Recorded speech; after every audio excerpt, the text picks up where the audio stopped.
Hey, everybody. Hi, guys. Well, from Salt Lake City, Utah, It's Thank God I'm Atheist. the podcast. I'm Frank. And I'm Dan. Coming up today, we're going to be talking with Tyler Measom, producer of An Honest Liar, a film that's out in theaters. Producer and director. Yeah. And he's joining us with a very special guest. Ooh, a mystery. I did tease on the members only lounge. did you? That we were going to have a guest and that people would find him amazing. You see what I did there? That was pretty good, Dan. Because he's the amazing Randi. You weren't supposed to say. They're going to hear him in like 20 minutes. It's a surprise. It's not a surprise. It's a surprise. Oh, Dan. Not anymore. Do you not know how this works? Spoiler. I spoiled it. They're already listening to the show. It's okay. Yeah, well, I wanted it to be a surprise. And you just fucking ruined it. I did ruin it. Screw you. Ugh. All right. Anyway, that'll be coming up in the second half of our program here.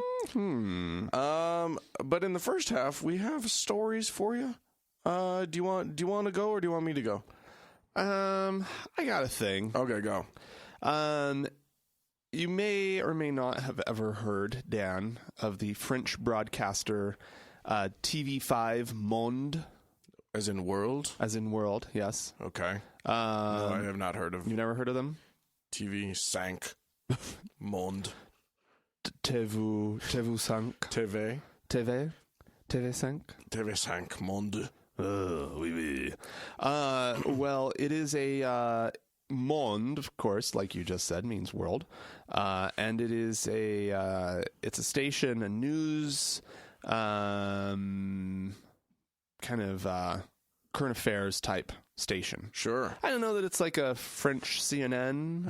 I don't know if I'd go that far, but they have a lot of news programming, so forth and so on, and it gets broadcast throughout, apparently, the French-speaking world. And probably available in a couple other places as well. Tout le monde français. Yes. And so it offered a very, very promising and fruitful hacking target for ISIS. Oh, sure. Or a group called the Cyber Caliphate. Oh, which is, I guess, associated with ISIS. I was going to start a rap group called the Cyber Caliphate. It didn't fly. Yeah. Okay. And they took down the network. Oh shit! They not only took over its Facebook page, its website, so forth and so on, its social media presence. Yeah. But it was able to actually hack the station and bring it down. It wasn't broadcasting. Oh dear. Which is kind of shocking. Yeah, you'd think that they'd have some decent security in place. Yeah, I was kind of trying to wrap my head around it. But yeah, apparently it was. It's been. It's quote. It was an. I'm sorry, the quotes are landing in the wrong place. It was an, quote, extremely powerful cyber attack. Wow. See, now if they were truly clever, they would have made the website look the same, but start putting up stories that were their own. My guess is thing. they didn't. There's a screen grab of the page. Right. I'd be surprised if that was TV5 Monde's web design. Right. They just put up their own thing. Black background, white text. Right. Some sort of Which is good. That matches their branding. Hooded, scarved sort of figure. Mm-hmm. As you do. A lot of this completely unintelligible Arabic writing. I don't know why they did that. That doesn't even it doesn't even look like writing. It's just scribbles. Come on, Arabic, get your shit together. I know, but they just don't seem to understand that. We went with your numbers. Yeah, but we're not going with your letters for a reason. So So this is one of the other fronts on which ISIS is running their little war on the West. I hope that they hack us. That'd be fun. They could. We're pretty easy targets. Like they could get us if they needed to. Then again, there's only there's only 3 guys that can access it. So as long as all of our passwords are pretty good, they're not going to get our passwords. We all have good passwords. Yeah. And who knows? Maybe this was a problem with weak passwords. Maybe they were exploiting some sort of flaw in the... All the hackers do it through somebody's password. Oh, all right. But, I mean, clearly that's how you get control of somebody's Facebook page or Twitter feed or anything like that. So... My password's really good. You know how a lot of people, they would do password 321 or whatever? Right. Mine's password 678. They're never going to get that. Oh, see, I just spelled password backwards. What? Yeah. Oh, that's smart. Yeah. But then do you capitalize the D or the P? I don't even know which one you capitalize, because you capitalize the first one and that keeps you safe. And you substitute out the S's with 5s. Oh, wait, why would you do that? So that you scramble it a little. Then you can't read it. A little harder to then guess. How do you even... No, you just remember. Oh, that does look like an S. Oh, you are clever. Yeah. Oh, you're a smarty. You're a smarty pants. And you put a 0 in for the O. Right. But then I wouldn't remember. Yeah. There's no way I could remember that password. My password is TGIA5. That's my password. Because the system made you change it from TGI4, and then it keeps making me change TGI3. It's made me change it 4 times. It was 1 first. And no, it was just TGIA. It was just TGIA. That's really dumb. Password humor. We've really reached and found something good there. I'm enjoying myself. I don't care. I'm having fun. Fun with passwords. Anyway, Channel 5, TV5 Monde, whatever, is back in control of all of their thank God. web presence. Thank God. They are rapidly exploring ways to make sure this does not happen. I just need to know why, I guess there's no, centralized web presence for ISIS itself, but you would think that Anonymous would get out there and start posing, putting dick pics and porn on their website or something. You would hope. But I guess not. Yeah. Yeah, kind of crazy. I mean, this actually comes... Or just pictures of Muhammad. Right.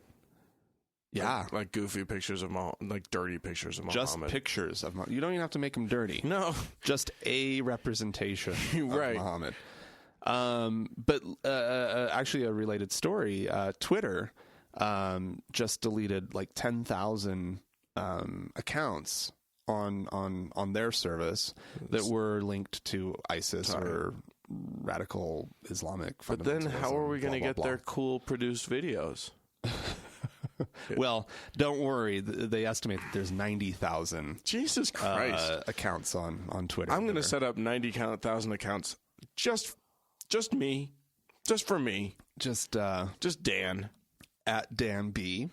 Right. At Dan B-E-E. At TGIA Dan. At Daniel B. At Daniel B. Yeah. Also, really, we good stuff. Found something good there, too. Good stuff. All right. Well, there you go. Hacking. Yeah. That's the terrorism of the future. Folks. If you're a French news outlet, watch out. All of our French news outlet listeners, beware. Well, apparently, clearly, one of the reasons why, just to explain why this was such a good target for them, is the fact that, just going back to how it's Monde, right? Mm-hmm. This is going out to French-speaking Africa. Right. Which is clearly a space that ISIS is very interested in. Yeah.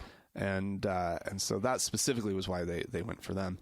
But, you attack or you gain access and control of a news agency's Twitter feed, you've got hundreds of thousands of people that you can reach in that moment with your nasty messaging. Yeah. So that's what it's about. There you go. I am going to bring up a thing. I'm taking us to sunny Toronto.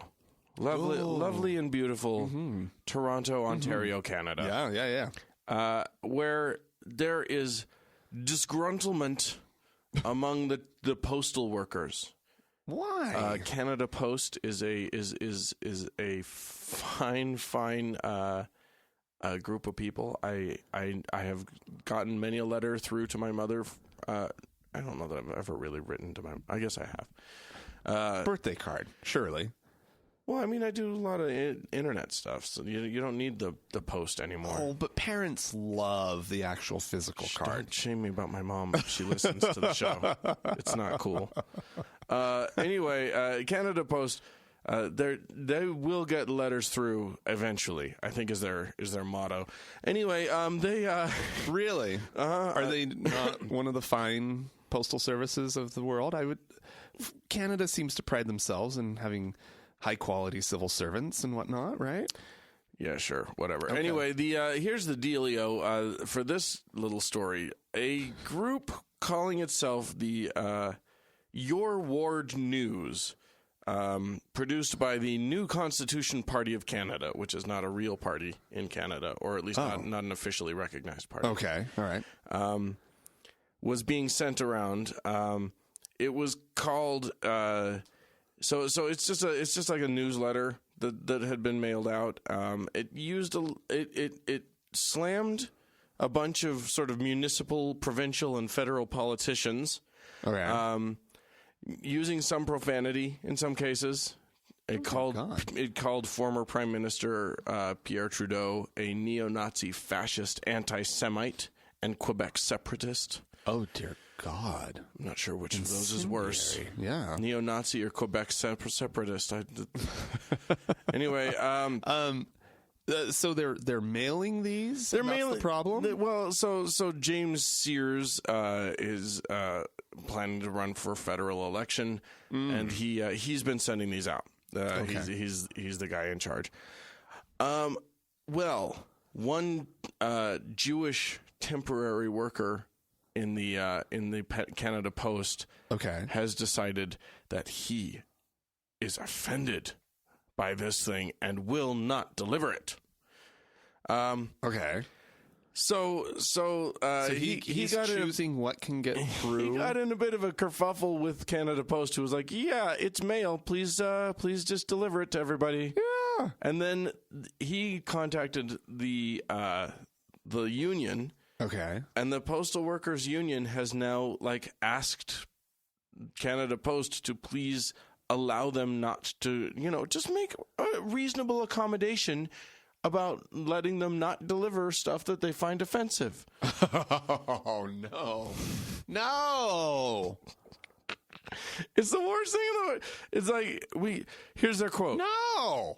When people are offended, they should respect everyone's rights.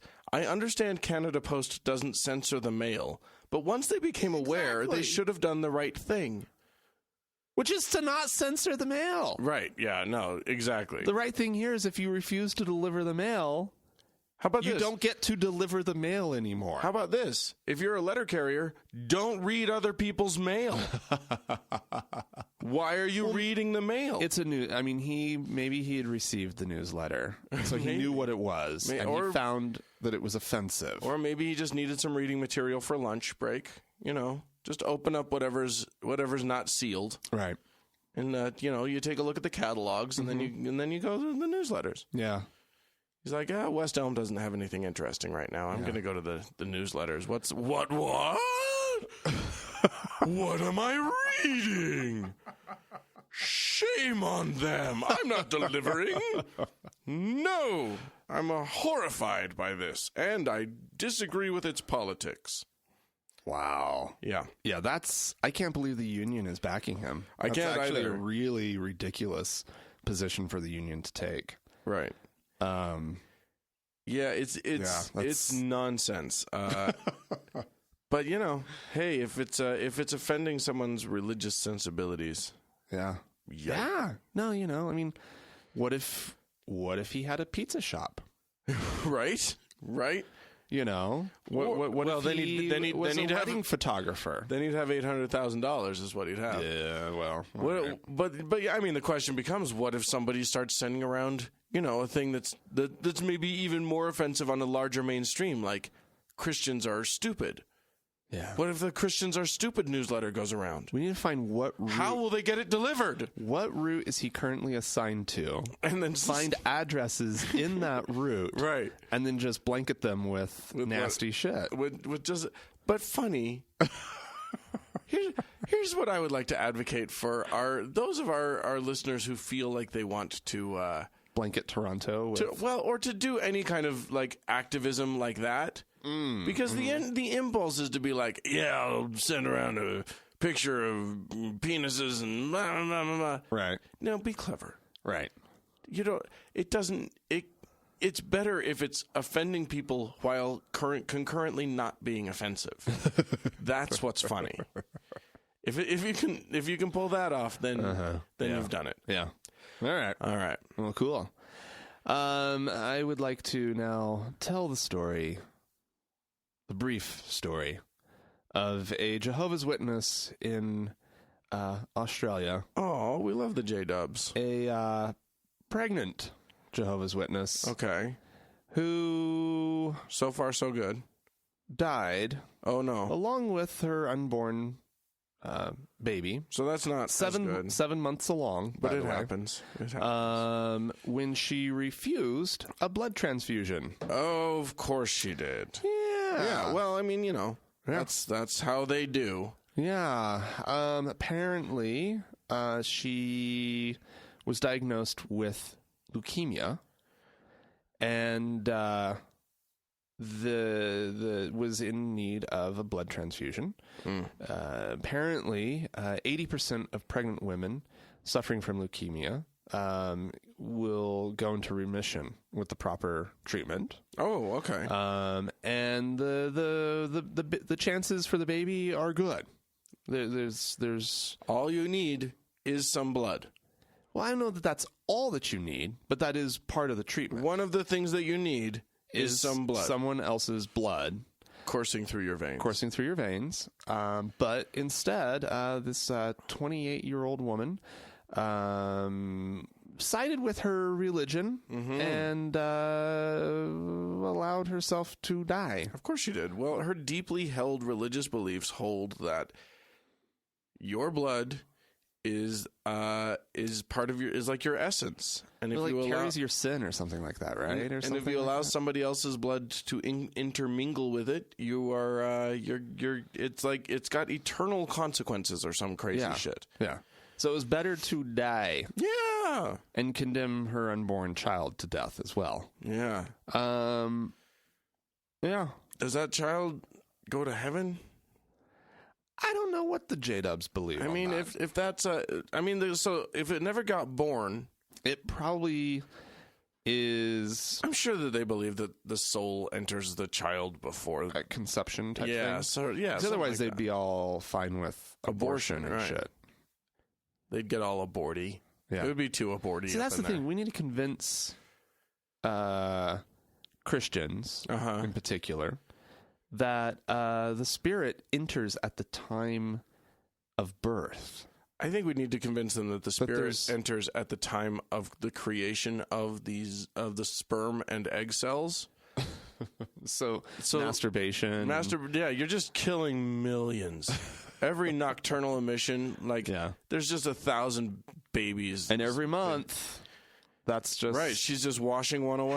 Half of a life. Just every time you get your period, ladies, you're killing a baby. Half a baby. You're killing half a baby. I hope. And that adds up over time. Clearly, sure. You end up with. I mean, and in fairness, you're not killing as many of these guys as guys kill. Guys are just shredding babies left and right. It's just genocide. It's just mass infanticide. Yeah. Yeah, all over the place, and I beg your pardon? Multiple times a day in a lot of cases. I'm sorry. What's the sound that mass infanticide makes? Wow, that's a horrific sound. I'd never want to be part of mass infanticide now. Yeah. So, Yeah, there you go. That's what they, J-dubs. Hey, at least she's committed. Well, she was to her beliefs. Oh, Dan. I'm going to take us to here, Salt Lake City of Utah. What? Yeah. I'm looking at a picture right now, by the way. So last weekend was a big weekend. Yeah. It was Easter weekend. I would think it coincided with Passover this year. Yeah. And then there was Mormon General Conference. How often does that fall on Easter weekend? Not very often. Not very often, but every few years. Yeah. The two align. And by the way, not for nothing, I'm going to show you this picture, Frank. You people at home, you've heard of the Mormon Tabernacle Choir. I know you have. The ladies always have such horrible dresses, but this year they look like marshmallow peeps. Yeah, they do. I'm just or a crate of Easter eggs. They're like yellows and blues and pinks. They just look like marshmallow peeps. Oh no, up in there. Anyway, a thing actually happened at Mormon General Conference that hasn't happened in decades. Yeah, juicy. It is pretty good. Every Mormon General Conference, there's this ritual that they do. And this happens not just in General Conference. This happens in your ward every so often and stuff. This is the confirmation? No, that's not the word I'm looking for. The sustaining of the leadership of the church. Yeah. So this is the big one, the one at General Conference. General Conference is for all of the Mormons worldwide. Via satellite. Live via satellite. People go to their stake center or with whatever. Like simultaneous translation and shit for foreign language. Oh, they do it up right. Oh, yeah. Yeah. For those poor bored people. Anywho, they do this thing at one point in General Conference where they say, it is proposed that we sustain the Thomas Spencer Monson and blah blah blah Henry something Eyring and Dieter Uchtdorf as the leaders of the church.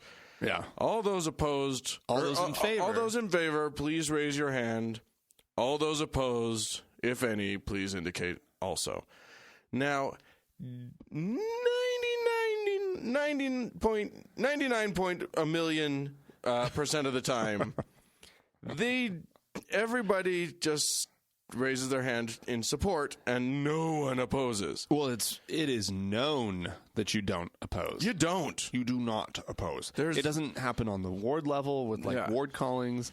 It just fucking doesn't happen. This is church, not a democracy. Right. You vote yes. It just has one little trapping of democracy, which is this weird little strange votey thing. Right. Which isn't a vote. Everybody knows it's not a vote. You're not voting. You're just sustaining or registering your opposition. Right. Yeah. And every now and then, on a local level in somebody's ward, you'll get someone some crazy person will be like, no! And then it's just okay, that's just crazy sister so-and-so and whatever.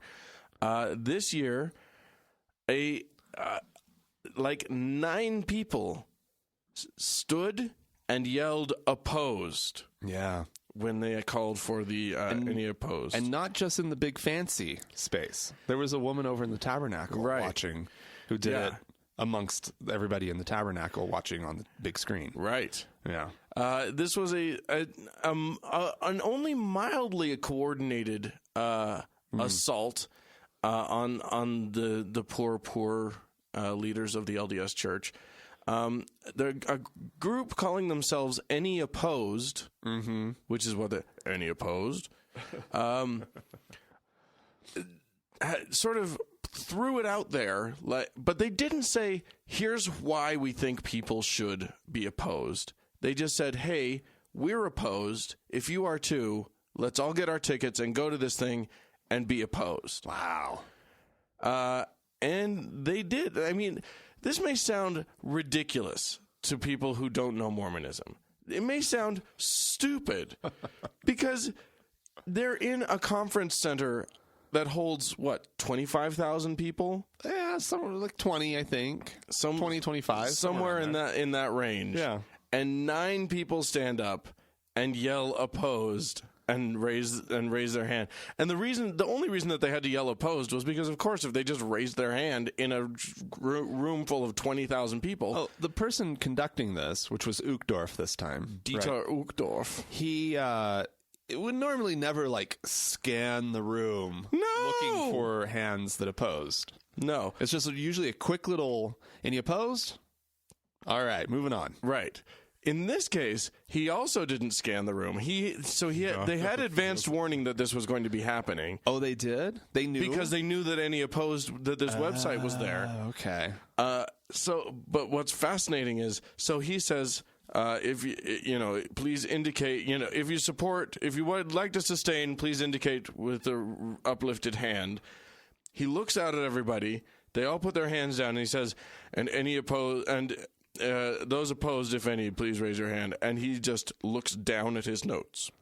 He doesn't ever look up. So you hear people say opposed, and he just says, the vote is noted, and moves on. Moves on, yeah.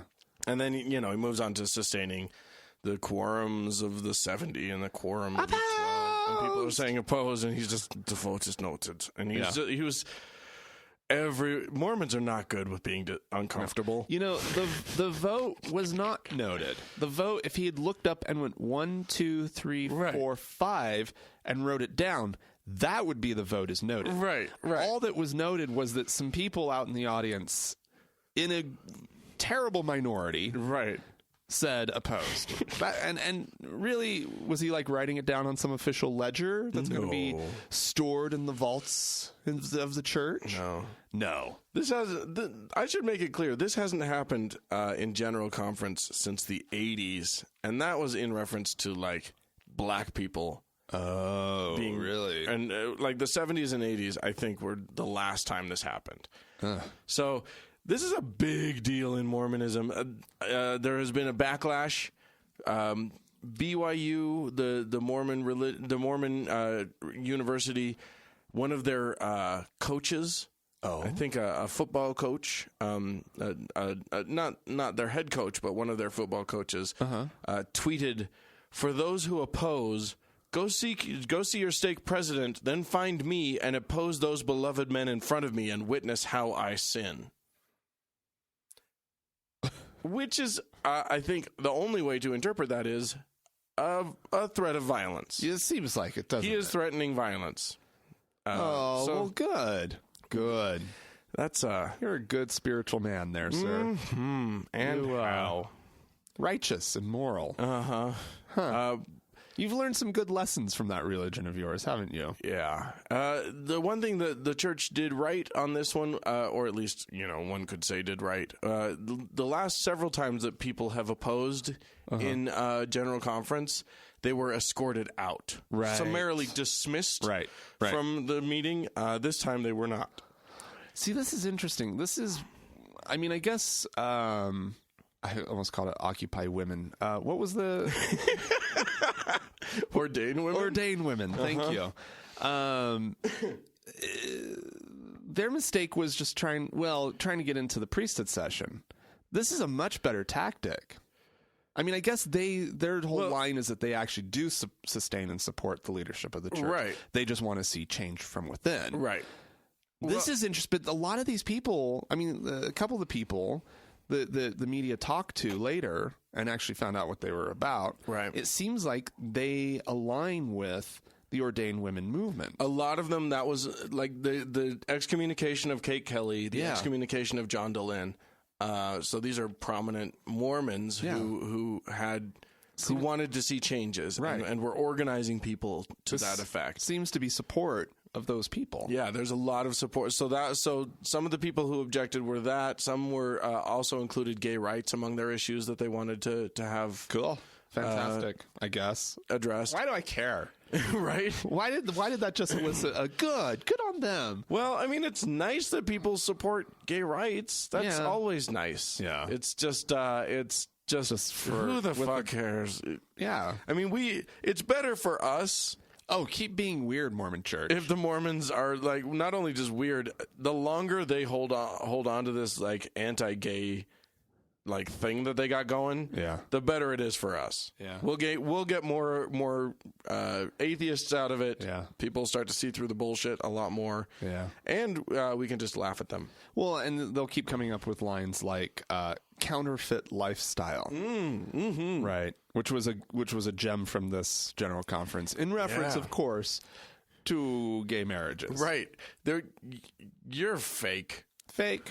You queers are fake. That lifestyle doesn't exist. It's not even a real lifestyle. Yeah. I don't counterfeit. You should from now on, I think gay people talking to Mormons, if the Mormons start using the phrase, I just don't agree with your lifestyle. Just be like, it's not a lifestyle. Right. It's not even a real lifestyle. You can't disagree with something that's fake. Yeah. I thought it's counterfeit. Make up your mind, Mormons. Anyway. I find myself in those conversations so often. Ew. Oh. Really? No. Okay. Dear God, no. All right. On to India. Ooh. Which always just seems to provide so much interesting news. Sure. You want some good news? Look at India. I don't know that you're saying good news. Like the news itself may not be good news to the people involved. Right. But it's good news. It's the news itself is entertaining and interesting. Anyway, yes, it's sad that it involves people's lives, but this one's not that kind. Okay. This one's interesting. Okay, good. This is a plan that's being promoted by Indian Prime Minister Narendra Modi. Mm-hmm. His plan is to collect up all of the gold that's at these Hindu temples. Okay. Okay. Because just as an example of how much gold is hanging out in these temples, one of the richest temples is the Sri Siddhivinaya temple in Mumbai. I'm sure you said that exactly Absolutely right. And it's devoted to the elephant-headed god Ganesha. Sure. Okay. Which I'm sure people are familiar with. Yeah. It is also protected by 65 security officers. Yeah. Because Hindus, I guess is actually the more accurate word. Hindus offer up gold bracelets and charms and ingots and whatever to the god, right? Okay. That temple is dedicated to. Okay. And it is estimated that they have amassed 158 kilograms of gold. That would be worth about $67 million. Wow. Okay. And it's just sitting there? And it's just sitting there. They have a big vault, and it's in the vault. And this is for temples. Clearly, this is a good example of a very, very wealthy temple. Yeah. But this goes for temples across the country. Huh. India is one of the world's biggest consumers of gold. Interesting. And it's because it's a great way to sort of store family wealth. Okay. So a lot of families women will wear a lot of the wealth in bracelets and whatnots. That seems like dangerous. A little bit, but there you go. That's the tradition. Sure. Right?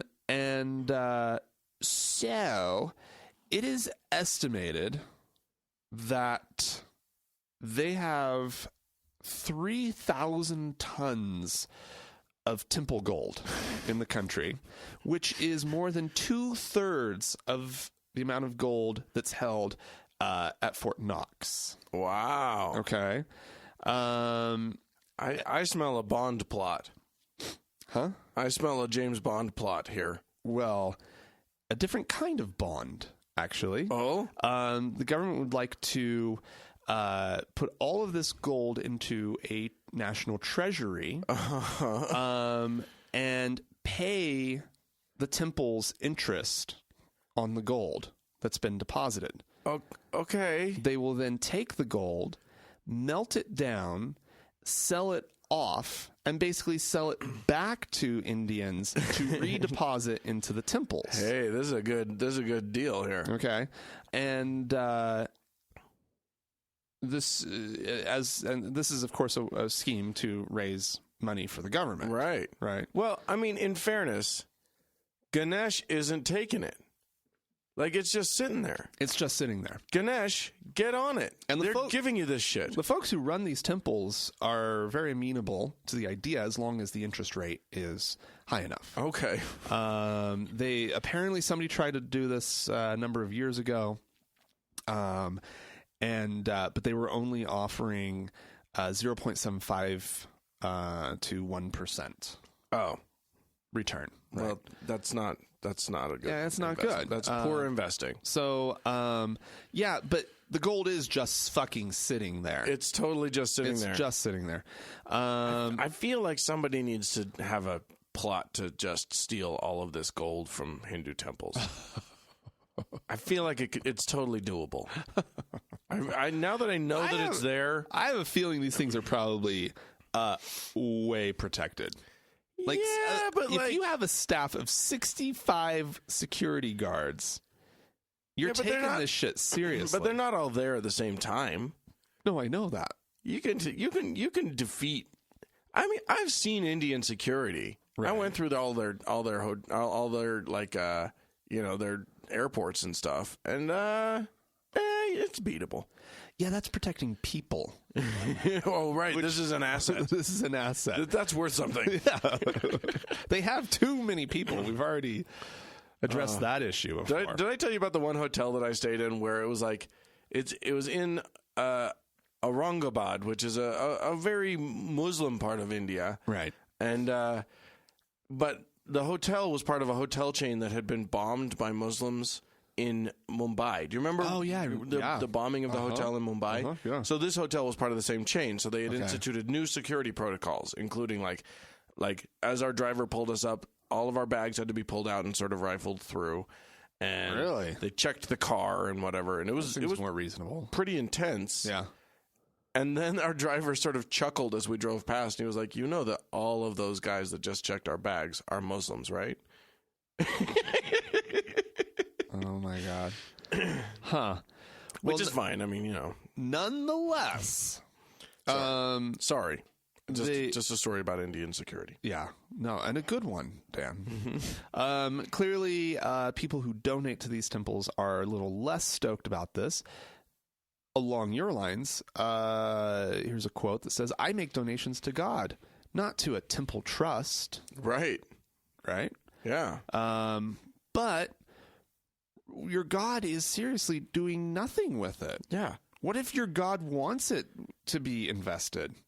That's how your God's going to make some serious cash here. Also, many Hindus take their gods to be sort of I wouldn't say metaphorical, but they don't see them as like necessarily. I was very confused trying to get to the bottom of like, are you guys for real or is this what do you believe actually?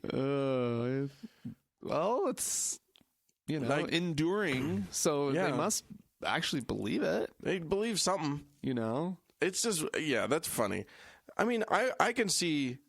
First of all, those temple guards have gone home with a bracelet or two. They have.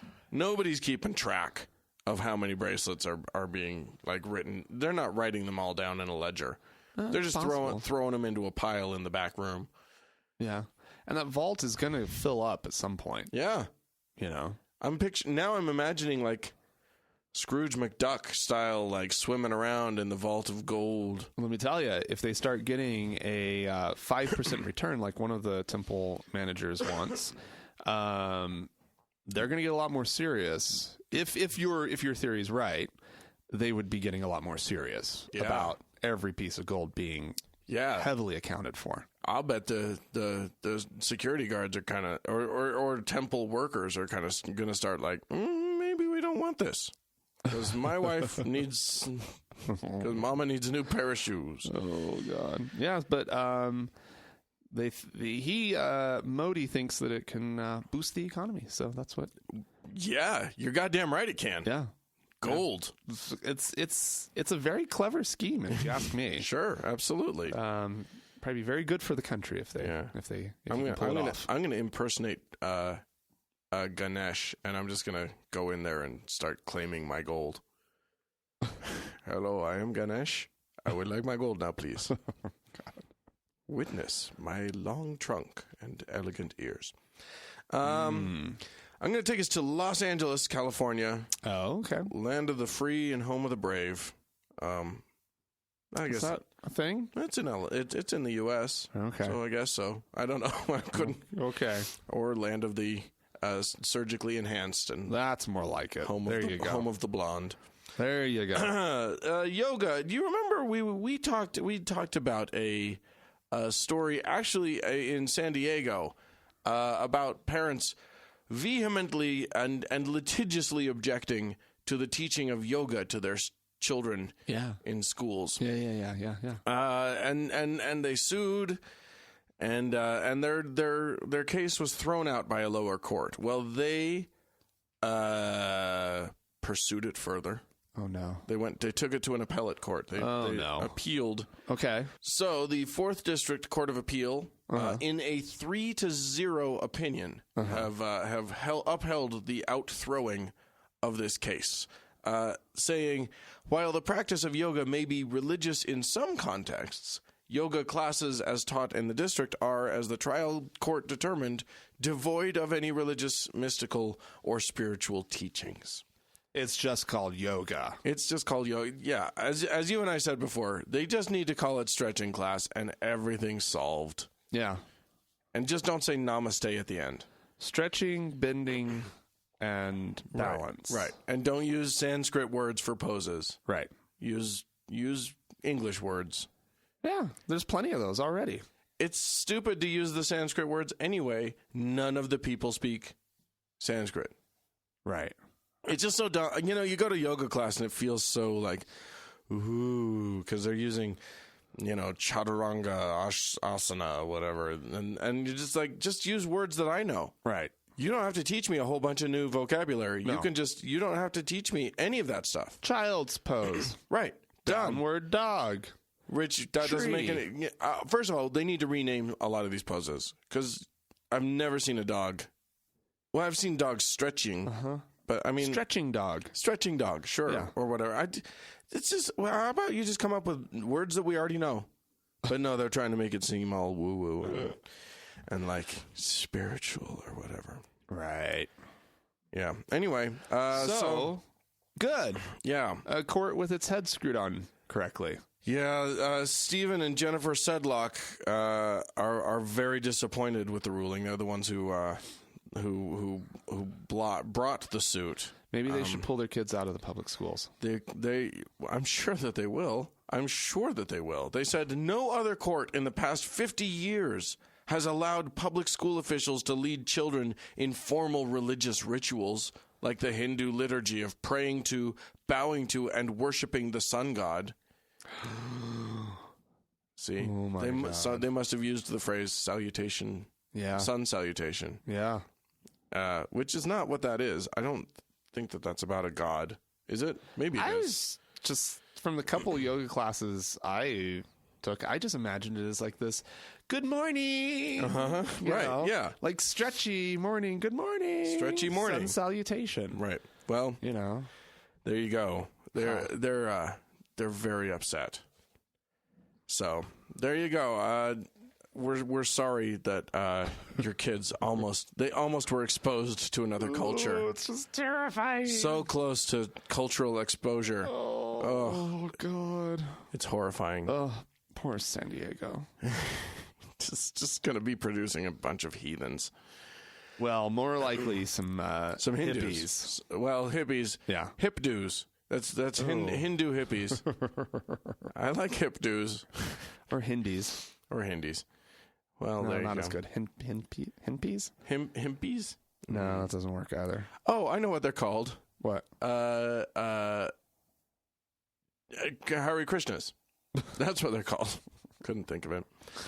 Well done. Well, all right. Well, if you'd like to chime in on any of that, there are many ways to contact us. There are ways. It is possible. You can write to us. We have an email address. It's podcast@thankgodimatheist.com. We have a telephone number that you can call and leave us a voicemail message. That's 424-666-8442. We love to hear your voice whenever you can. And how? Yeah. Go to the Facebook page, facebook.com/TGIAtheist. Or on Facebook, search for the TGIA Members Only Lounge. It's a closed group so that you can interact with other listeners and atheists without people necessarily knowing. Yeah, your friends and family don't have to know the horrible, horrible things you're saying about them in our very respectful group. Oh, that's nice. All right. Well, we are going to take a quick break. It's a patty break. It's a patty break. And this is him chiming in on the pizza controversy. Here's the thing. The Memories Pizzeria, right? You're about to hear Pat Robertson say a whole bunch of things that you've already heard him say. He gets super intense about it this time. I kind of dig it. But he seems to be answering some sort of question right at the beginning. He's talking about the pizza, the people with the pizzeria, the memory pizza people. Right. Yeah. Anyway, pizzas. I think you might as well keep your mouth shut. I'm not sure I would serve pizzas for a gay wedding. Well, most gays, if they're having a wedding, don't want pizzas. They want cake. It's the cake makers that are having the problem. But let me tell you, it doesn't matter what custom you've got. It doesn't matter what holy thing that you worship and adore. The gays are going to get it. They're going to make you conform to them. You're going to say you like anal sex, you like oral sex, you like bestiality, you like anything you can think of to whatever it is, and sooner or later you're going to have to conform your religious beliefs to the group of some aberrant thing. It won't stop at homosexuality. We've got what's called polyamory. Well, what about that? Well, what about polygamy, where you've got multiple wives? How can we say that one is constitutional, the other's not?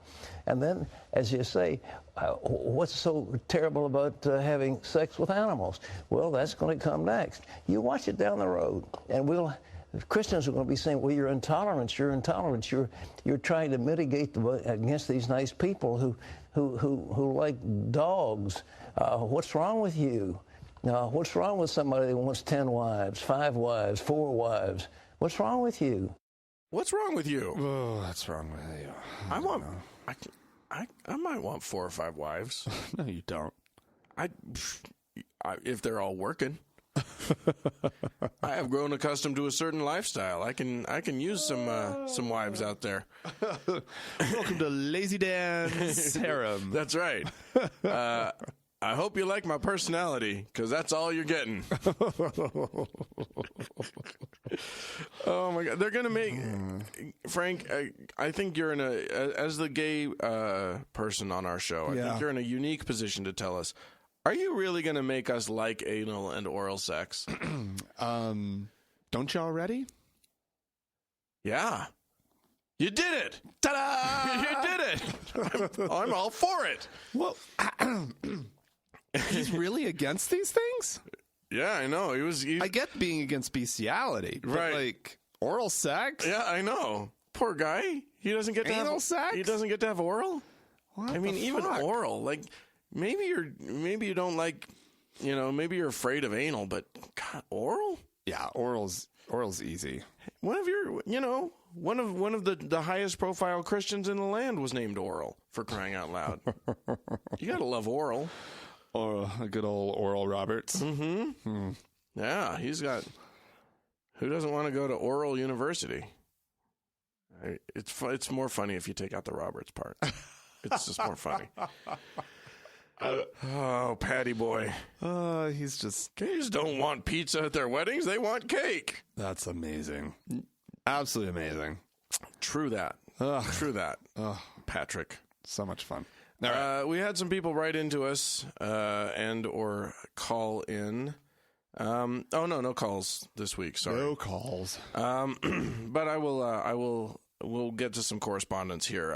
Hiram in Colorado wrote to us. He says, "Hi guys, I just completed obsessively listening to all of your podcasts out of order. Whoa. You'd have to be obsessive like to get a checklist. I know. Yeah, exactly. Good job. While doing physical therapy and whatnot. I love your show. Last episode I listened to was number 49, quote, Heaven is Real. That's the title of the show. Okay. In which a guy recounts his story of coming out of a medically induced coma after having bacterial meningitis and having a realization that he was an earthworm and the universe was something about music and then something else woo-woo and various other bullshit. A result, the former atheist now loves God. Ta-da! Ta-da! He says, my wife had the same disease before we met. It's a horrible disease that can cause infection and, in her case, blood clotting and necrosis. Oh. That doesn't sound good. No. I don't even know what necrosis is, but I know it's bad. He says, throughout the entire body, she was in a medically induced coma for weeks and tells a story of completely believing herself to be a green cabbage in a grocery store. Oh, my God. She remembers the grocery store sprinkler coming on, and it was nice. She remembers being picked up and put in a shopping cart and carried around. The movement made her nauseated. To further her confusion, she partly came to during this hallucination, and her caregivers tried to feed her a popsicle because they thought she was conscious, but she didn't have a mouth because she was a cabbage. Oh, my God. That's amazing. Wow. When I was 7 years old, Hiram continues, I fell from a cliff in Canyonlands National Park, landed on my head and neck, and had a real, undeniable, quote, out-of-body experience. Oh, my God. I saw my own body crumple to the ground. This plagued me with problems because it was less than 2 years later that I started considering that God, as I knew him, probably didn't exist. Huh. I read the Book of Mormon after being baptized. Wrong order. And he says, I had cognitive dissonance that I couldn't explain scientifically what happened, and therefore maybe God? Now, after real scientific research has been started on this topic, I know that it is likely the case that the trauma overloaded part of my brain, so it externalized itself to ease the processing of the proprioceptive information. Don't use big words. I don't know these words. Yeah, okay. It's just mean to me. Thus, creating a composite imagined image. I do not, however, need to have this base of knowledge to know that when you are near dying in any way, especially when under medical sedation, including opiates such as morphine, your brain isn't at its peak and probably shouldn't be trusted. Have either of you ever had an event or idea that caused a cognitive dissonance in your skepticism? Hiram in Colorado. Well, first of all, Hiram, those are awesome stories and good job. Congratulate your cabbage wife for us that she's better. I'm very happy that she's okay now. I used to be a cabbage, but I recovered. She's a recovering cabbage. And you're a recovering Mormon, and congratulations on that, too. I don't know. I've never had anything close to that. The thing is that I was so deep into it when I was into it, and I'm just fine being... As soon as I got out of it, I was just like, oh, yeah, the world makes way more sense just not believing in anything. Yeah. That, you know, I guess here's the thing. Here's what I went to, Hiram. When I left religion, I didn't need to replace it with anything. I just thought, if I don't know a thing, I'll just be okay not knowing a thing. Yeah. I don't know. Yeah. So I don't know. It's not I don't know, so God. I mean, I just let go of that and just went, I don't know, so I guess I just don't know. Right. And that's in my experience, a much healthier place to live. Yeah, that's a great place to be. But is his question about having like one of these like crazy sort of experience, consciousness sort of shifting experiences where you think you're a thing or you saw yourself? I don't know. I did DMT once. That shifts your consciousness. Non-drug induced. Oh, okay. How's that? Well, I don't know. Like, brain scientists say that the experience of doing DMT is basically the same experience that people with near-death experiences have. Ah, well. So, but it's a lot easier to say that was clearly that substance that I took. Right. Rather than, oh, I almost died. And I saw had an experience and I saw that presences. seemed like what, my grandfather was present with me, and I saw lights, and I an saw experience that jibes with sort of, religious thought. Yeah, Right. yeah, And could fit into that kind of. Hasn't happened to me, thank God. I'm very pleased that that nothing has fucked with my brain in that way. Anyway, thanks for writing in, Hiram. Dave wrote in, "Hey, Frank and Dan, just listened to the show released April 3rd, and one item to remember." We just a little background here. We talked about raising the standard of living in African countries. I think we said to Peru level standards. Chile. To Chile, that's right. If we get it up to Chile, then it'll be harder for them to recruit because they'll have good jobs. Not Peru. Peru needs to get to Chile levels. Okay, we'll get it all up to Chile. Okay. He says one item to remember is Bin Laden came from a wealthy family, and many of the Western ISIS fighters come from middle class or richer families. That is true. So great as it would be to raise the standard of living, it would not stop the terrorism from gaining support. That is true. That's an interesting point. I will say this: I think it's easy for leadership people to go to see that they can sort of be idolized. Yeah. I don't think that many people would risk their family's wealth to just be a fighter. Yeah. To just be a ground level, infantryman. Yeah. So I think that if we raised it up, there would be still some, but they would have a lot more trouble recruiting sort of bottom level fighters. Well, and people allowing it to happen around or near them. Right. Yeah. Which is different. Yeah. Well, and also if their economy improves, then their countries can have better armies and better police and that sort of thing. Exactly. Yeah. But a good point nonetheless. Yes. Yeah. Good to point out. Hi, Frank and Dan. I'm new to the show and atheism in general. Love the show, by the way. Only a few months ago, I won my battle with religion, which was a long and tedious affair. I am also in high school, and when I told my parents, they weren't hostile, but weren't a fan of the idea either. My current problem is that they are still trying to, quote, save me, and being ever so slightly annoying about it. The thing that gets me the most is while they call things that I accept as facts, while they call things that I accept as facts, such as evolution, a silly idea. But if I make the slightest notion that their beliefs are silly, they get mad. I was just wondering if you could give some advice on how to deal with this. And that's from Holden in Colorado. P.S. My parents also said they would get a creationist scientist to come and talk to me. If that even happens, I will tell you how it went.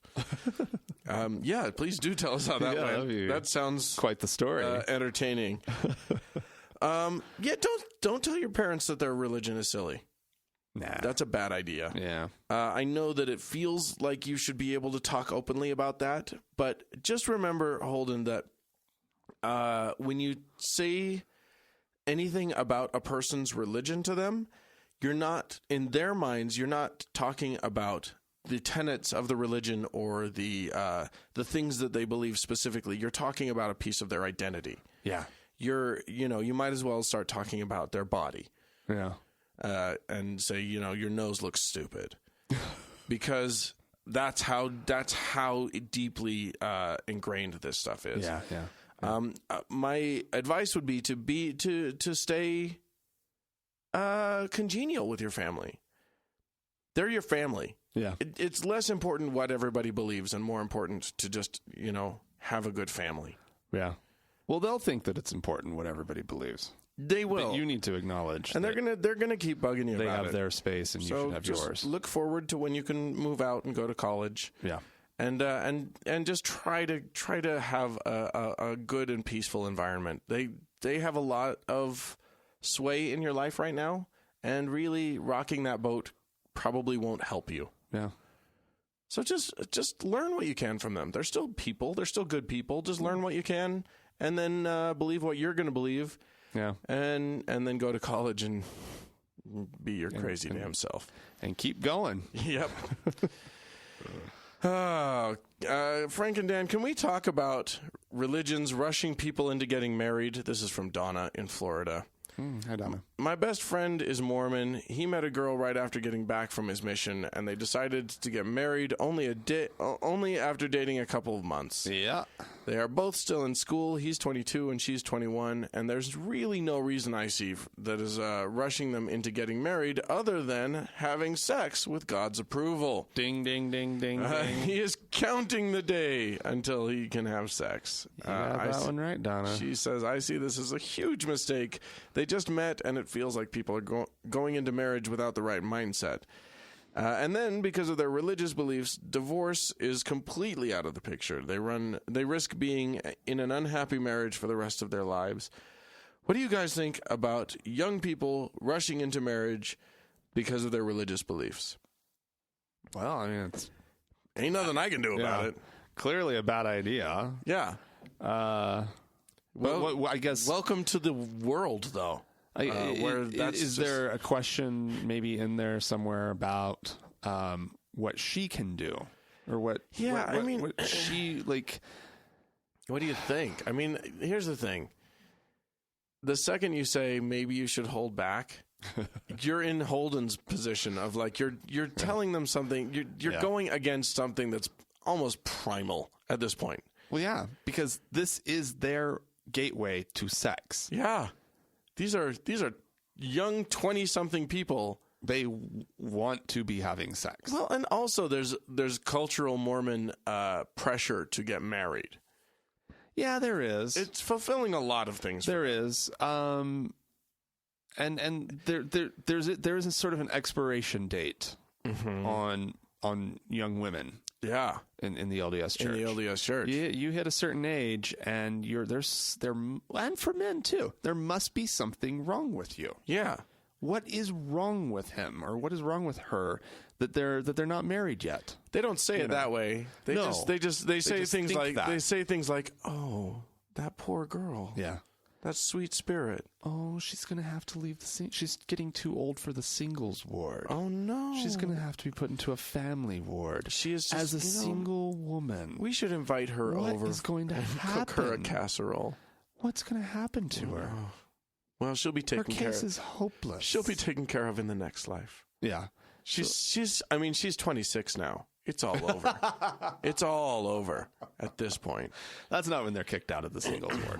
It's more like 30, right? Yeah. Once you're 30, 35. But 26, everybody's like eyebrows start getting raised. Oh, yeah. Yeah. So, Donna, I don't know that there's much that you can do or that can be done. They're just going to do it. They're going to do it. And then they're going to do it. Wow. Yeah, it's you got to get to them before they find a partner that they want to, stick their penis into. Yeah. Who agrees that the way to get a penis stuck into something is through marriage. Right. You got to get to them early and just say, "Hey, I know that." And by the way, if you were to say to your friend, "Hey, I know that you really want to have sex, but this is a bad idea," he's gonna claim it's not about sex. He probably believes in his heart. Worth saying. He probably believes in his heart that this isn't really about sex. That he really loves her, and he may love her and whatever. But I mean. That this powerful stirring and burning within him is the spirit. It's the spirit. Yeah. Of his penis. I mean, of God. Anyway, thanks for writing in. Yeah. We have some donors to thank. We do have donors. We got a couple through PayPal, so I'll just quickly thank Bill, who gave us a one-time donation and said, some of my former LDS tithing money. I made a promise when I left to keep my level of charitable giving the same. Good news for local charities and radical podcasts. Wow. That's 10%, people. That's fantastic. Bill's a giver. I love it. Good job, Bill. And I'm glad that we got to be on that list. Yay. Yeah, thank you, Bill.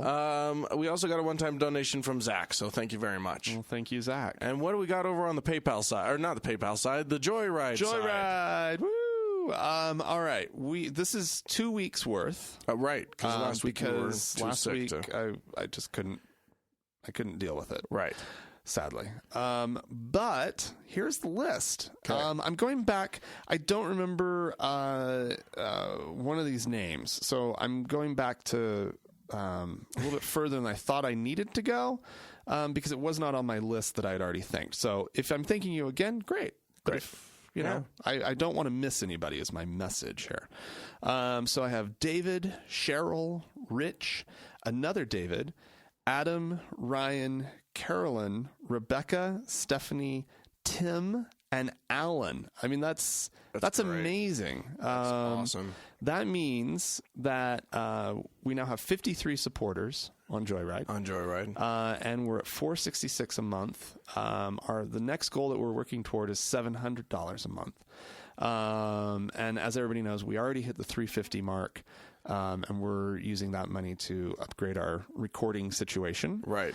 And at $700 a month, we will hopefully be able to bring in we'd like to bring in a producer to help us with the our second half of the show. So be a part of making this show better, if you would, please.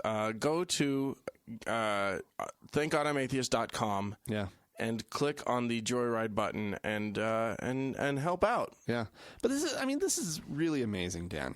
Like, it really truly is starting to hit me how amazing our listeners are, and this level of support, I'm just really touched by. So I'll be touched by you guys. A higher level of support. Of course you will. All right. Well, so level 1 we've reached, as Frank mentioned. That was one of the things that comes with level 1 level support is that Frank's really touched by it. Once we hit level 2, then you won't believe how touched I get. It'll be amazing. All right. But also, if you happen to listen to this before the 13th, and you're donating at the $15 or above level, you can get access to our Google Hangout that will be happening on the 13th in the evening. So if you end up donating before then, we can get you into that. So otherwise, there will be another Google Hangout happening later this month, and then one every month thereafter. Yeah, this one that we're doing on the 13th is to make up for the one that we missed in March because our schedules got out of hand, and we're just sloppy people when it comes to fulfilling our obligations. Yeah, exactly. Okay. What a wonderful message that sends, Dan. I do like sending that message. The more people can think that we're just irresponsible, the more bumbling. The more we're off the hook. is a good word. We're bumblers. It's true. So we had a lovely opportunity this week to talk to some people. Quite a remarkable opportunity, in fact. It was nice. Tyler Measom is a documentarian and a producer and director of documentary films. Yeah, happens to live here in Salt Lake. So we were able to get him into the studio, and he hooked us up. So the new film is called An Honest Liar, and this film is sort of chronicles and follows the amazing James Randi, a magician and conjurer who for decades has been on the front lines of debunking bunk. Psychics and palm readers and televangelists. He's taken down. He took down Peter Popov, who was doing faith healings and miraculously knowing all sorts of intimate details about his parishioners' lives as he traveled the country. Right. Because they were being fed to him by radio. His wife was talking through an earpiece to him, reading off of prayer cards. Right, exactly. That the people had filled out themselves. Right. I mean, he knew addresses of people. How did they not 123 Main Street. Right. Wow. Yeah, that's super accurate. I wonder how you got that. It couldn't be that I just wrote it down for your organization like 10 minutes ago, right? Why would you go for it? I don't know. Like so specific. Like, well, we talked to James Randi about this a little bit, so we'll let him chat about it. But I think we can just let you enjoy the interview. Well, we're here with Tyler Measom, director of An Honest Liar, which is a new documentary film that's just hit the theaters. And on the phone, we've got the amazing Randi. Hi, Randi. Hello there. And hi, Tyler. Hey there, guys. Thanks for being on the show, you guys. We really appreciate it. When we first saw that you guys were going to be, that this film was going to be coming out, it was very exciting to us. The topic that is of most importance to us on our show is of course religion, and how it intersects with us, we secular folks, and there was something just wonderful about. Well, from the top down, from the title on through to the subject, we loved this film. Thank you. Yeah, well, thank you guys. We wanted to talk a little bit with you guys about, what the film is about, what led to the making of the film, and Randy, most importantly with you, we wanted to talk to you about a life of debunking bunk. So let's start with that, Randy. When did you get started debunking psychics and mediums and that sort of thing? Well, almost from the very beginning of my career in magic, or conjuring, which is a better term for it. I started to get feedback from my audiences after a show. They would admire this and admire that, and maybe criticize something.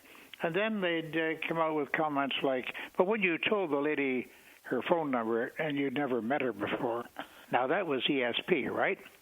And I would have to say, no, it wasn't. That was part of the routine. Well, no, I can tell the difference between the real thing and the tricks. No, they can't. That's the problem. And yet they have the assumption that they can. And that got me so disturbed that I felt I had to level a little more with people. I had never really assumed or even thought, or the notion had never occurred to me that they would be looking at some of my tricks as the real thing. And after all, I am a conjurer. That's somebody who approximates the effects of a real magician. I'm not a real magician. I don't do miracles. I'm not supernatural or paranormal or anything like that. I perform as an entertainer. And part of that entertaining is deception of the senses. Right. Well, I can imagine that there would be a real quandary there. One of the things that you talk about in the film is just this moment of having to say, having to decide which direction, which path you're going to take with that. Are you going to lie to people and let them believe whatever they believe, or are you going to be on the level and sort of, I don't know, did it run the risk for you as a magician or as a conjurer, of ruining the illusion for people? Oh, no, I don't think it ruins the illusion for people if they've listened to what we said, and we're being quite honest with them. I always used to walk out on stage, my name is James Randi. I'm a magician. That is to say, I don't do real magic, but I do approximate the effects of an actual magician. Bear that in mind, and I go right ahead with the act. Now, they don't listen to things like that, unfortunately. A lot of them don't. Well, and that's one of the things that happens in the film, right? I'll get to that actually later. I wanted to bring Tyler into this and ask you, Tyler, what was your interest when you first launched into this film? What got you hooked? Well, I didn't even know of James Randi when I started the film. I mean, obviously, I knew about him when I started the film, but prior to that, I didn't really know who he was. I do remember him on Happy Days, and I think I maybe had seen him on Carson as a child. But somebody suggested, a friend of mine who lives here in Salt Lake City, Thomas Guthrie, said, you know, who would make a really great documentary is James the Amazing Randi. And I had just come off of Sons of Perdition. I was looking for a new project. And I did a little research on Randi and was shocked that no one had made a feature-length documentary thus far. I mean, he'd been in a number of other docs, but no feature-length thus far. So I was very interested, and we can touch on this later, having left the Mormon faith and feeling like I'd spent most of my life being deceived. I was very interested in a man who fought against deception. That's a great point. Randi, were you ever religious? I'm curious. No, never. I never had a religious moment in my life that I recall. As a matter of fact, as a child, I was castigated by everybody. Why are you asking why, or how do you know that? And that's what I always asked, because they were giving me some ridiculous propositions that I should believe in, that people live forever if they're good, and they don't live forever if they're bad. Oh, I see. How do you know that? And they didn't have any answer. They just tapped the Bible or the Quran or whatever and said, oh, it's all in there. And when I looked in there, I didn't find it. Right. Randy, didn't you take the money your mother would give you to give to the fast offerings or the tithing and go buy ice cream? Would you think that I would ever do that? Oh, no. Sorry. Accusations. So I believe that's a sin, you see. Oh, yeah. I've never been guilty of sin because it was justified, you see. I needed that ice cream. Mm-hmm. You needed it more than Jesus did. Yes, very true. Very true. Well, so one of the things that really struck me about this film, and maybe both of you can talk about this a little bit, but so you go, the film sort of covers a lot of the major debunkings that you did with Uri Geller and others, and it struck me how frequently, with Popoff also, the televangelist, how frequently you would just dismantle these guys, and they would still retain their followers. And I wanted to ask first, Randy, how did that make you feel to know that you had just completely destroyed this illusion that they were creating, and it meant nothing to some of these people? One of the things that I've always emphasized is when people say to me, oh, these people just want to believe, I correct them on that. These people not only want to believe, they need to believe. They need it to be true. And if you need something to be true that is obviously pretty preposterous, you'll work at it. You'll work at it in order to make sure that you can accept it by any means at all. And they will just smile at you wanly and say, oh, yes, but I still believe, no matter what evidence you present to them.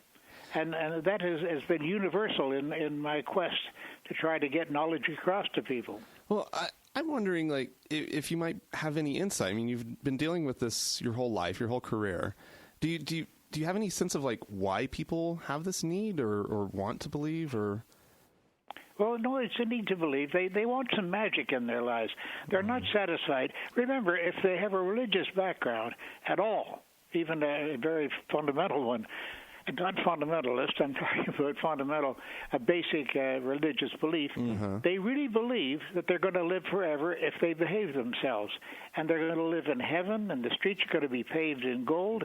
I anticipate that to be very dull if it should ever happen. Right. But nonetheless, I know it's shiny but dull. And it's hard to define it. But if you're raised with that kind of belief and you really want it to be true, you will stretch your imagination in all directions and make all kinds of alibis for what appears to be illogical. And they will even say to you, now I know that appears to be illogical, but it must be true. It's in the Holy Book, and whatever that Holy Book is. But what about, bending spoons at a certain point? How does that... I don't know. It just seems like a strange, how does somebody who wants to believe in an afterlife want to believe in a bending spoon?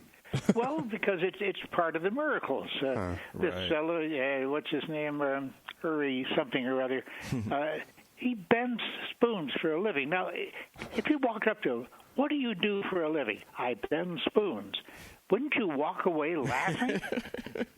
Come on, where is the advantage in that to humankind? Right. Does it help anybody? Unless you've got an extremely straight spoon and you need it bent, this guy's of no use to you whatsoever. It's very true. It's a crazy thought that would be so important to people that they couldn't let go of the idea that he's actually doing it.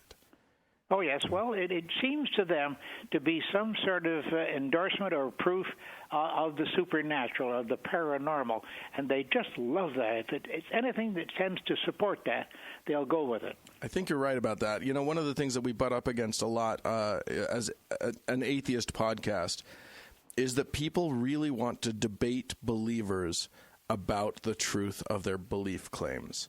And they don't seem to understand that it doesn't matter who has the better argument, because these people are desperate to believe. And it's not about whether you can beat them. If they really want to believe it, and if they need to believe it, as you say, they're going to keep believing it. And all you're going to do is make them mad.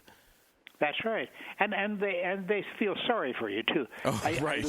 I adore the people who say, "I feel very sorry for you, Mr. Randi, because you don't know." Oh, and you do. Oh, yes, it's in the book. At some points in your career, that must have been a frustrating thing to encounter. Well, I got used to it rather quickly. Inside of 15 or 20 years, I'd gotten used to it. Oh, okay. Well, I mean, if it only took 15 or 20 years, you're fine. Yeah, because at 84, I'm looking forward to a full, rich life, and I'm just only getting started. Really. Absolutely. Absolutely. Tyler, what was it like working with Randi and making this film? Did you? It was horrible. It was the abuse. The abuse. Randi, were you abusing Tyler? Well, in a nice way, maybe. Yes, of course it was. Yeah, I mean, it was a blast. It was a pure joy. It was so much fun to not only get to know Randi and his husband Jose Davey, but to also to meet the people surrounding James Randi. In the film, we have wonderful people like Penn and Teller and Richard Wiseman and Michael Shermer and Alice Cooper and Bill Nye, and really phenomenal people and really great and really smart individuals. It was sometimes really hard to keep up with Randi. He has a lot of energy for an 86-year-old man, and we followed him all over the place. We traveled all over the world watching him, and it was a very good time to follow him. He had a lot of great awards that year, and he had a lot of great things happen. He spoke, and he went to Italy, and he was at the Reason Rally, and he won the Lifetime Achievement Award from the American Magicians Association in Los Angeles. So we really came in the film at a very good time. Indeed you did. One of the things that was most interesting about the film, and I don't want to give too much away on this because I do want everyone to go and see the film. But Randi, there were some fairly tense moments involving your husband. Now you only recently. It was only a few years back that you came out of the closet publicly as a gay man. I wanted to talk to you, Tyler, about what it was like being there for a very personal time in Randi's life. Well, to explain kind of what happened is while we are telling about Randi's life and his history, not just as a conjurer and escape artist, but also as an investigator of paranormal activities. So we go through his past. But while we do that, we also show him in his daily life. We show him as he speaks. We show him in his home. And also we meet his partner, Jose Alvarez.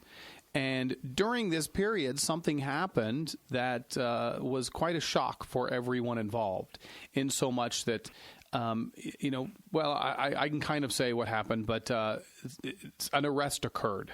That something that had been kept secret for 26 years happened to come to light, and it occurred while we were making the film. So it took a film about deception and added another layer. In addition to that, it gave it a accelerated ending in some aspects because we had something, what's going to happen now. But it also was sad. It was heartbreaking. It was a tough period for Randi and his partner. And they were very brave to allow us to continue to come into their home and film them during this what could be a very scary time. That was one of the things that I thought, Randi, was how rough it must have been for you to be going through this, and not just going through it, but going through it for us on camera. And I wanted to ask you, was that experience okay? Tell us a little bit about that experience.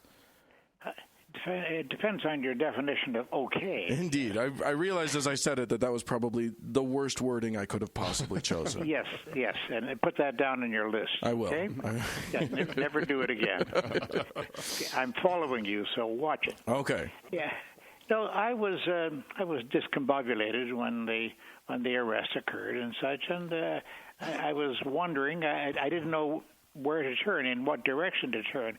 It was a matter of hours after that event, and because of that, I gave a rather sharp response to the gentleman you're speaking with there, and only a matter of half a day or so after that, I called back and I said, "Wait a minute, guys. Our arrangement was warts and all, and I can't go back on that. So warts and all, tell the story." And they went right ahead and did that, and we feel, Davey and I feel very much better for that. Good. It was a powerful moment, and it was a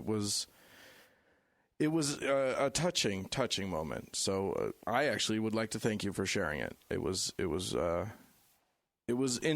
If nothing else, there's this sort of image of the amazing Randi as being, this powerful man who's able to bring down psychic giants with his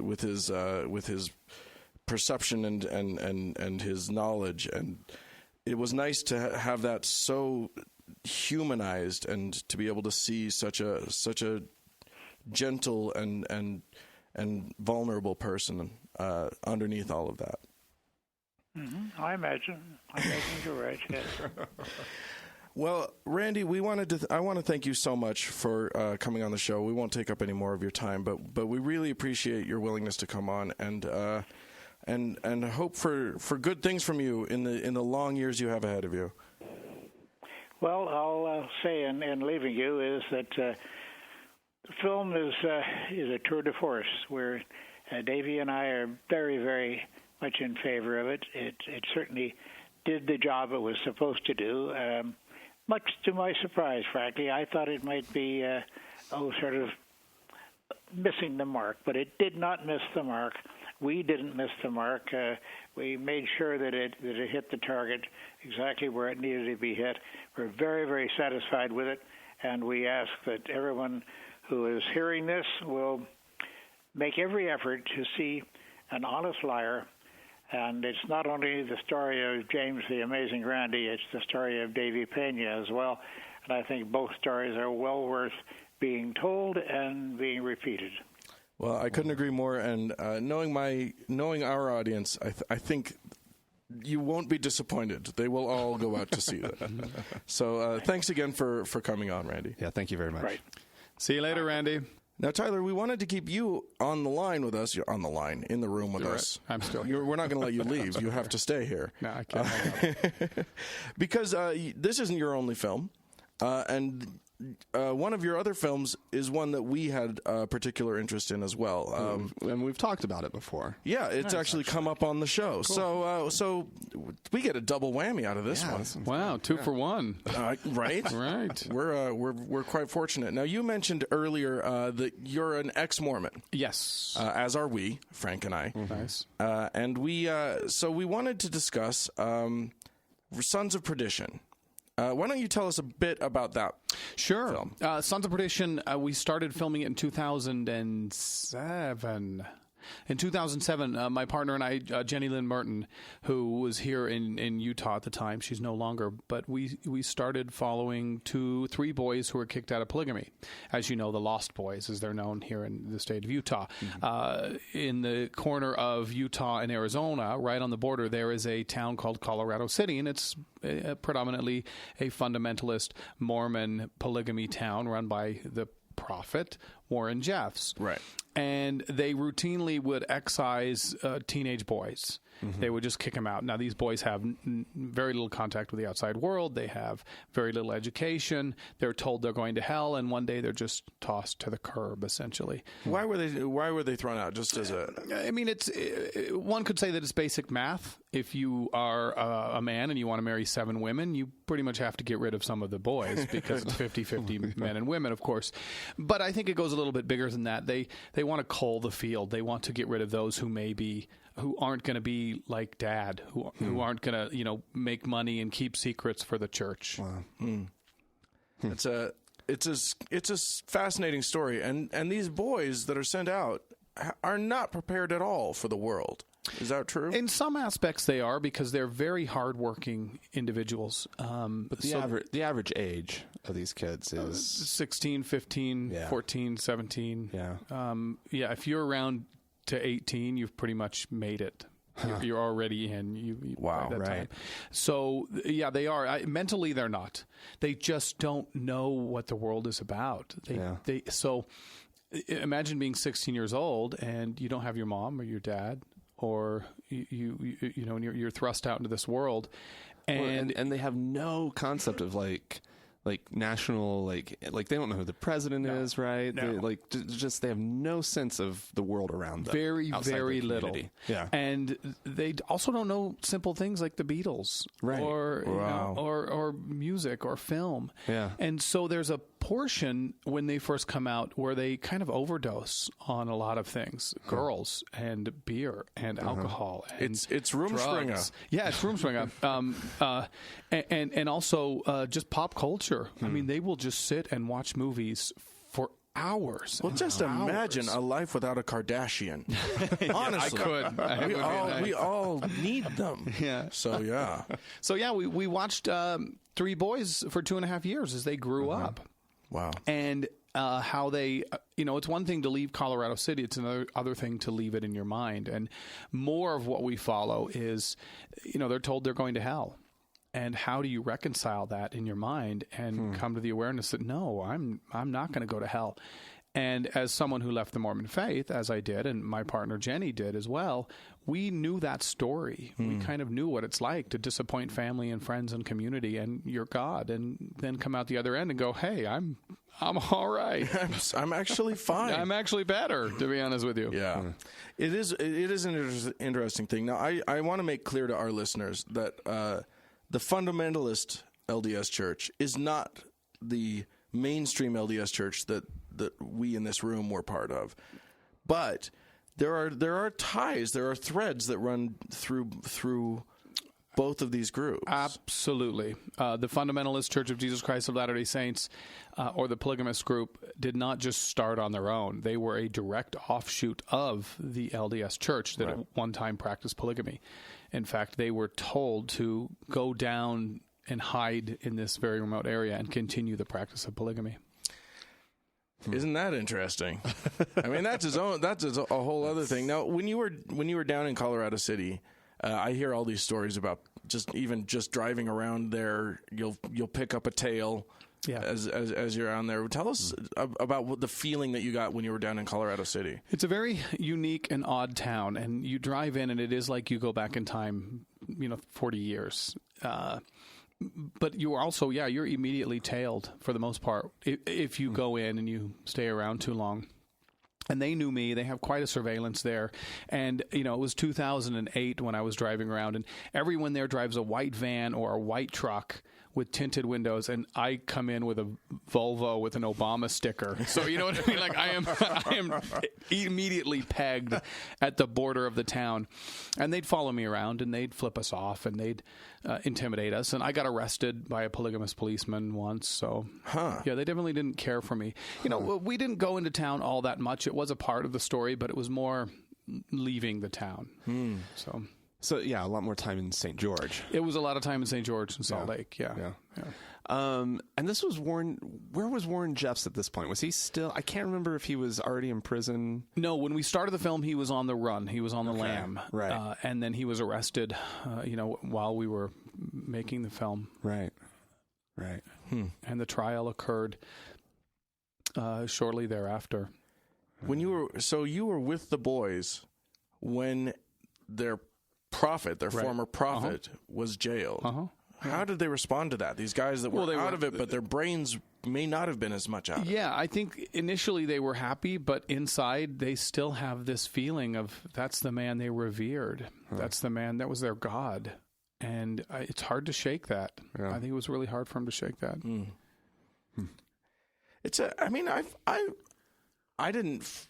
I felt some of that as I left my church. I have to say there was this sense of it took a while to sort of extract all of the different tendrils of its reach within me. Yeah. Did you have that experience as well? Absolutely. And it's still you still feel something every once in a while. You'll hear a hymn and you'll go, oh, that feels good still. It's kind of warm. And so it still holds in you. And that's okay, I think, in some aspects. It's more a part of your youth, I think, in some aspects, than it is any part of our psychology or our belief system. Yeah. I could get behind that. Yeah, I mean, I feel the same way when I listen to, Aha, Take On Me. You know what I mean? It's like it's a part of my youth that I enjoyed that song very much, and I also enjoyed Praise to the Man when I was 12 years old. Now that's a mashup I could get behind. Yeah. I'm seeing Praise to the Man, but like it's got that Aha video where he goes through the thing into the cartoon world. That'd be great. Yeah, that would work. Oh yeah, I'm on that. I'm on that. That's going to be good. We'll make sure. It's bad neither of us has any skill in animation. That's a good point. Never mind. That's not going to happen. Well, so what's next? Are you going to stick with? I mean, it does seem like, at least with these two films, which I would say are your most successful films. Sure. Yeah. It seems like there's a theme running. Do you feel that? I do. I have a theme of belief and faith, and I think it's interesting to me, and because it was what I was raised in, and but I also think it's interesting. It's what. I mean, it drives the world. Yeah. You can ask anyone about what they believe or what their religion is, and they'll have an opinion. I can't ask anyone about baseball, and they'd have an opinion. Right. So I think it universally it has a commercial appeal, but more so is the psychology. You always have something of an interesting structure within the dynamics of a character when he or she is battling the confines of faith or trying to figure out what he or she believes in. Yeah. I think that's a very. I think it's ripe for a documentarian's pickings. Well, when you make a documentary, it's damned hard. It's so much work and time and passion and energy, and there's not much money in it. There really isn't. So when you do it, you better believe in it, and you better love it. And you know, it's the old axiom that if you're going to write your first novel, write something you know. Yeah. And I think it's the same thing with the documentary. You know, I am doing other projects that have somewhat aspects of belief. There's a documentary that I just produced and shot. It's beautiful, and it's going to be in Tribeca next month. Cool, great. It's called Elder, and it's about a gay Mormon missionary who falls in love with an Italian communist. It's a beautiful film. And then I have another film that's premiering at Hot Docs in a couple of weeks. Oh, great. It's called Jesus Town, and it's about a small town in Oklahoma that puts on a passion play every year, a big huge festival of the birth, life, and death of Jesus Christ. And this year, the person who they chose to play Jesus is a closet Buddhist. So it's very funny and wacky. But again, it's right along those lines of belief. Frank, how did we miss that? We went all through Oklahoma. How did we miss that? It's in a small little town called Medicine Park. I've never even heard of Medicine Park. Frank used to live in Oklahoma. Oh, really? It's near Lawton. Oh, okay. Yeah, and it's called the what's it called? I can't even remember. Even though I spent that's what happens. And when we you like drink idiots early. went to the Passion Play in Arkansas. Yeah. Oh God. Yeah, this one's it's out and built in a bison pasture, and it's this big stone representation of Jerusalem. Okay. It's really odd. The Holy City, they call it. Yeah. Huh, Yeah. That's funny. That's fascinating. Well, we wish you the best of luck with your upcoming endeavors, and if you have stuff that we need to know about, please let us know. And Sure. Yeah. We'll pass it along. Tyler Measom, thanks so much for coming on the show. We really appreciate it. Thank you. You're welcome. Thanks, guys. If you enjoyed that as much as we did, you can write to us, podcast@thankgodimatheist.com. Or you can leave us a voicemail message by calling 424-666-8442. The Facebook page is facebook.com/TGIAtheist. And on Facebook as well, search for the TGIA Members Only Lounge. Yeah. And it's a closed group. You can go on there and, like Dan said earlier, post whatever whatever you want about religion that you don't want your religious family or friends to see. Safe in that knowledge. Yeah. If you enjoyed the interview that we just did, one of the ways that you can help make much more of those happen, like way more of those happen, is by going to Joyride and becoming a supporter of the podcast. And you can find a link to Joyride at thankgodimatheist.com. Right. Thanks to Mackenzie for doing our Facebook work and being so awesome. Thank you very much. And thanks to the Red Rock Hot Club for letting us use their music. The fine tunes that we play every week. Then thank you, listeners, for all of your help. Don't forget to rate us on iTunes or your podcasting listening device of choice. Yeah, absolutely. And we'll see you next week. Bye.